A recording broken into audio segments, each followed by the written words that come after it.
Hali kayo at samahan nyo akong panoorin kung paano makipagsabayan sa Maxi Boys at CCPH gamit ang stock ADV 160 lang mga pre, tara! So nung simula talaga ng ride ko, inaantok lang talaga ako. Then may nakita ko na nagaganda yung scooter nila. May NMAX. Wala lang ako nakitang Aerox, kaya sigurado ako walang member ng Boys of Aerox dito. Hindi ako maasa na mauuna ako sa kanila. Pag-gising ko lang to, kahit makasunod man lang sa buntot nila, okay na. Mula Bulacan, inaantok ako. Pero nung nakita ko to mga to at naramdaman ko yung aura nila, bigla na lang ako nagising. 3, 2, 1, go! Yan, ang lakas ng arangkada. Durado agad ako sa mapa. Pero yung dalawa niyang kasama, di ko sure kung may karga o wala. Pero sigurado ako silang lahat nakasetup ng panggilid yan. Full setup, malulupit. Ako, nakastock lang ako. Konting modification lang naman sa bola. So, in this video, hindi ko inaasahan na makakasabay ako or mauuna man lang.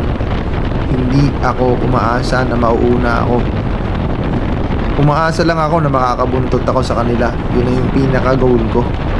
Pero sobrang hirap. These guys are very tough. Napakatikas na itong mga to. Aggressive masyado yung kanilang makina. Yung kanilang setup talagang aggressive. Kaya naman saglit lang ang papuntang Marilaki sa kanila. Nung nagsimula nga pala kami dito sa Quezon City, tumawid kami ng Marikina, Cainta, hanggang nakarating na nga kami sa Antipolo. At tuluyan na nila akong binura sa mapa. Pero panoorin nyo guys, chill ride lang yung mga kasama niya. Pero yung CCPH na nauuna, sa tingin ko talaga may karga talaga tong makina niya. At napaganda ng panggilid. Solid remap din to, sigurado ako. Kasi yung full potential ng motorsiklo niya or ng scooter niya na ilalabas. Sa akin kasi yung ADV 160 ko, super stock pa to.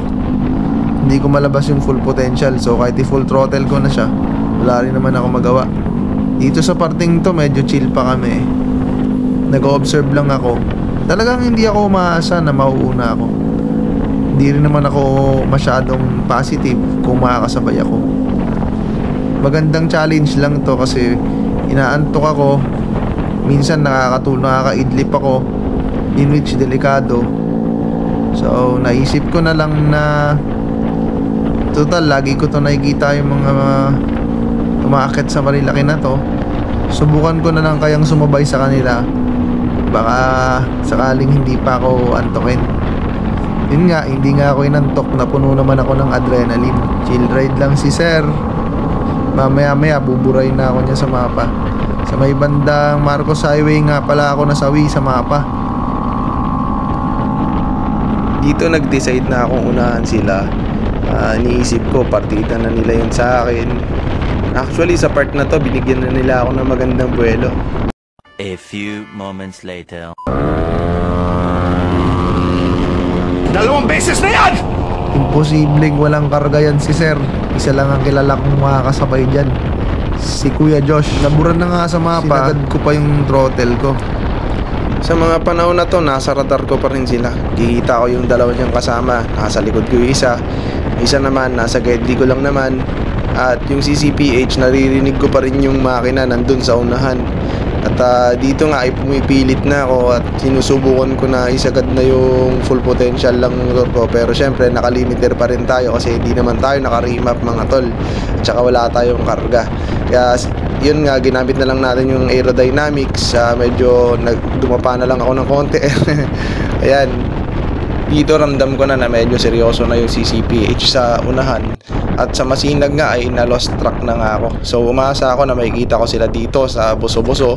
Kaya pinuntahan ko, nagronda pa ako, umikot ako. Sabado mga tol. Woo! Dami oh. Dami nagra-rides oh. Oh. Nice. Oh, tingnan natin lahat ano to. Okay. Solid. Hello. eh. Oh. Anong grupo?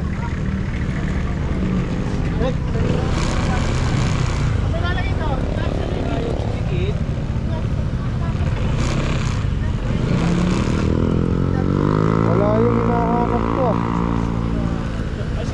Talaga napag-iwanan tayo ng mga CCPH. Ang lalakas. Solid. Burado. Burado sa mata.